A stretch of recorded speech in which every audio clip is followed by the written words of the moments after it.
Alrighty, welcome back everyone. We just talked about the upset alerts all around the country. I think that one down in Starkville between Arkansas and Mississippi State is just the slightest bit sketchy and definitely one that the Razorbacks are going to have to be careful with, but let's get into a little bit of a whip around. We have a number of games we have to get to, and we'll start with a game that's going to go on Friday. And this one is a little bit under the radar, fully understand that, but it is the appetizer for that Boise State UNLV game that I cannot wait for. Louisville-Boston College is one of those really interesting games. Louisville coming off a loss to Miami where their offense did just about everything they could possibly do to win that game, but the defense didn't necessarily help them out by any means. And then Boston College really struggling to get their footing. They've lost two straight to both the Virginia schools over the last 2 weeks, and finally they're back at home where they are 3-0 on the season. So this makes one just a little bit more interesting for this game. Maybe they can limit some of those big time plays, and the Boston College run game has to be a huge factor in this game against a team that's giving up about 150 on the ground in Louisville. So definitely something to watch. I think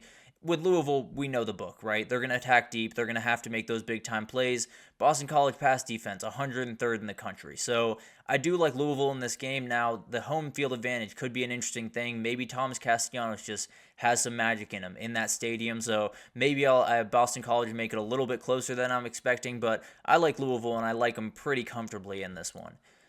And then you got Nebraska-Ohio State, a huge one for both these teams. I think Nebraska is just looking for really anything to ignite this season. It's been very, very tough. One of those years where, again, you feel like everything's coming together. You feel like everything's moving downhill. And then you kind of come to a really stagnant stop when you lose to Indiana the way you did last week. But at the end of the day, still plenty to look forward to. Dylan Raiola still playing good football, and he's going to have quite the test going up to Columbus, Ohio this upcoming weekend. And Ohio State's had 14 days to stew on that Oregon loss. You got to assume that those guys' hair's on fire trying to get back out there on the field. And the issue is, I would have told you probably 2 weeks ago that Nebraska would have been able to at least slow down this Ohio State offensive rushing attack, but they give up 215 on the ground on Saturday to Indiana. I don't think they're going to be able to stop Travion Henderson and Quinshon Judkins. I think it's going to be a nightmare week, but at the end of the day, I do think Will Howard's going to have a little bit of a bounce back here. It's one of those games where you really just kind of have to flush that Oregon game away. You know, let all the mistakes, all of that stuff kind of get out of your brain and then just go play really good football. I like Ohio State, and honestly, give me the points here. I don't necessarily think Nebraska's in a position to even keep this game close, if I'm being honest. Then you got an interesting one down there in Oxford, Mississippi, because Oklahoma is just all over the place right now, and they've made two big moves this week. They have gone back to Jackson Arnold as the starting quarterback, as I think a lot of people expected to happen. And then Joe John Finley is going to be their play caller on offense. Could that ignite something in this offense? Behind that offensive line, I'd be very, very surprised. But at the end of the day, maybe there's something there that I'm not seeing. Maybe there's a little bit of juice there. Maybe they can get Deion Burks back on the field and things happen. But Ole Miss needs to win. They need to win out to be in the hunt for a CFP spot. And they got Georgia on the road, or they got Georgia coming up down the road. So definitely something to watch. And they're coming off that they're coming off a bye after that really tough overtime loss to LSU. Need a big bounce back spot here. They have not scored 30 points in SEC play yet. I'd be a little bit surprised if they scored 30 points on this Oklahoma defense. And the big thing here is Oklahoma needs turnovers. They need what they've needed in pretty much every game in the SEC thus far. They need turnovers. They need to be able to make some big plays downfield. They need to be able to run the ball. And Ole Miss's pass rush has gotten there 24 times this year. I think this is going to be domination. I think Oklahoma is going to have a really, really tough time. And frankly, I don't know when Oklahoma is going to have a great time again this year, if I'm being honest. And then you got Georgia Tech, Virginia Tech. Kind of an interesting game over there in the ACC because Virginia Tech's still alive. They only have one loss in the ACC, and they have Clemson coming up on their schedule. Somehow, this Hokie team could find a way to get to Charlotte and win the ACC. I don't expect that to happen, but obviously, they need to win this game to make that happen. Brent Key has said there's no decision that has been made about Haynes King yet in this game. I don't expect him to go, but the thing is, the guy that's sitting behind him, Zach Pyron, in his freshman year, went up to Blacksburg and got a win 2 years ago. So definitely something to watch. Maybe he won't be intimidated by this environment, and obviously getting it at noon instead of 7 p.m. helps them out quite a bit with kind of perturbing that environment over there in Lane Stadium. But it's going to be really interesting to watch this one. The Virginia Tech offense feels like they've kind of found themselves. They gotten wins of 24 and 21 points respectively, and they're being one of those teams that if Baishal Tutin's doing his thing, they're an absolute problem to deal with. Kyron Jones has kind of found himself making some plays off schedule, and I think this is one of those teams that might just be a little bit dangerous down the stretch. We actually talked about them as a chaos team a couple of days ago, but I do think this is going to be an interesting one. But when I worry about this Georgia Tech team, the run defense, I think, is going to be solid. I think they'll be able to slow down Baishal Tootin. The real problem I have is Antoine Ryland Powell. He is playing incredible he's playing incredible on the defensive side of that ball, and I do think the Hokies win this one. I think it could be close. I think Zach Pyron might have a couple of plays up his sleeve, but at the end of the day, I think that Virginia Tech defensive line is just going to be too much. Then we have a really interesting one. This is one that I don't know if you're seeing that line, but UCF is favored against BYU. The undefeated BYU Cougars are going on the road against a team that has not won a game since September 14th, and they're underdogs. Somehow they are underdogs. It's absolutely insane, but Ja'Cory Brown has given this UCF offense just a little bit more in the run game the last couple of weeks. 84 yards rushing against Cincinnati, 104 against Iowa State last week. Him and RJ Harvey are becoming just a handful to deal with, and if they can avoid mistakes, then this one gets a little bit interesting, because we saw it last week with Oklahoma State. That was one of the first games, maybe the first game this entire year, that BYU did not win the turnover battle.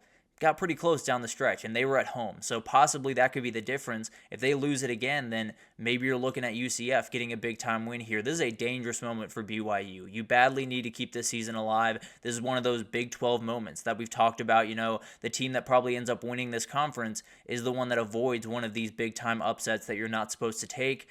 I think UCF might be able to clip BYU here. I think they're going to end their undefeated season. I'm going to pick UCF in a crazy, crazy turn of events, but they are favored, so Vegas obviously agrees with me. I'm going to go with UCF. I think the run game is enough. I think they take care of the ball and they get a crazy win, and BYU's magical season doesn't come to an end, but definitely takes a big-time hit on Saturday. And then we got Texas Tech TCU. This is a very, very sneaky one in the Big 12 because, kind of like the one we just talked about, Texas Tech still very much in the hunt for the Big 12. Only one loss in conference, coming off a just terrible performance against BYU, especially defensively, giving up 59 points. They're now underdogs to TCU by 6.5 on the road in Fort Worth, and it's going to be really interesting to watch this one unfold because the TCU defense played really good football against Utah last week. Now, without Cam Rising, very different Utah offense, but 2.6 yards per carry. If you can replicate that against Taj Brooks in this rushing offense for Texas Tech, you're going to be very successful. I can promise you that. This Texas Tech defense badly needs a bounce-back performance. They've played absolutely terrible, and this is one of those games that just feel like there's OT potential here. I feel like we could get some overtimes here, maybe even a couple of them, and I just feel a little bit of craziness here, but I'm going to go with my gut. I'm going to say the Horned Frogs win this one, a huge win for TCU, and Texas Tech's hopes to win the Big 12 kind of come to an end this weekend. And now we'll get to your game, Anthony. Apologize for a little bit of a delay, but this is just one of those games, guys. It's one of those games that on paper, Miami is miles better than what Florida State is this year. It doesn't matter. This one's weird. This one's always close. It's kind of like that Texas-Oklahoma game where it does not matter what team is walking out there on that field. It's going to get interesting. But for Florida State, it's got to be demoralizing. You start this year with all the hope in the world, and now you are a 3-touchdown underdog against your in-state rival. It's one of those places where you could salvage your season. It does sound like Brock Glenn is going to get the start here, although he did leave the game. Luke Kromenhoek came in last week for Florida State against Duke, but at the end of the day, it's got to be an all-time performance from Florida State. It's got to be absolutely perfect. I think for Miami, you're looking for a mundane win. You're looking for one where you don't usually get it, to be totally fair, but you're looking for a very mundane win. You're looking for one where you win by 17, you run the ball, play defense, grind the clock in, get out of there with a 3-score win. I don't think they're going to be able to do that. I do think Miami wins this game, but like Anthony's saying up there, I think it's going to be really close. I think it's going to be a really sketchy game that goes back and forth. I'm thinking about putting Florida State as a best bet, plus 21 points, but at the end of the day, betting on Florida State right now feels like a cardinal sin. But at the end of the day, I do think this is going to be a really interesting game. There's so many different variables in this one, and I just think Florida State plays their best game of the year. I don't think they necessarily win this one, but Miami's got to be a little bit careful in this one, no doubt about that. And then finally, another big game in the Big 12. This week in the Big 12, if you want to feel a little bit of a thinning out, I feel like we're going to find it in the Big 12 this week. And both these teams sit with one loss in the Big 12, so the loser is essentially out of it. Colorado is gaining tons of momentum. Recent injuries to Travis Hunter makes him a little bit nervous, but he will be out there for this game. How long he is out there is going to be something to watch. No doubt about that, because Cincinnati is probably going to have to score in bunches to win this game, because Colorado, they're going to be able to score their points. Now, the Cincinnati defense has been really good. Statistically, weirdly enough, they are middle of the road when it comes to pass defense and run defense, but they've allowed 13 and 14 points the last 2 games. So they're kind of finding something. Dante Corleone in the middle of that defense, the defensive tackle, is one of the best in the country, and I can't imagine Colorado is going to be able to get a run game going in this one, but they rarely get a run game going. So I think I'm going to take Colorado in a very, very close one, although this is a game that Cincinnati could very easily go into Boulder and kind of ruin this Colorado season.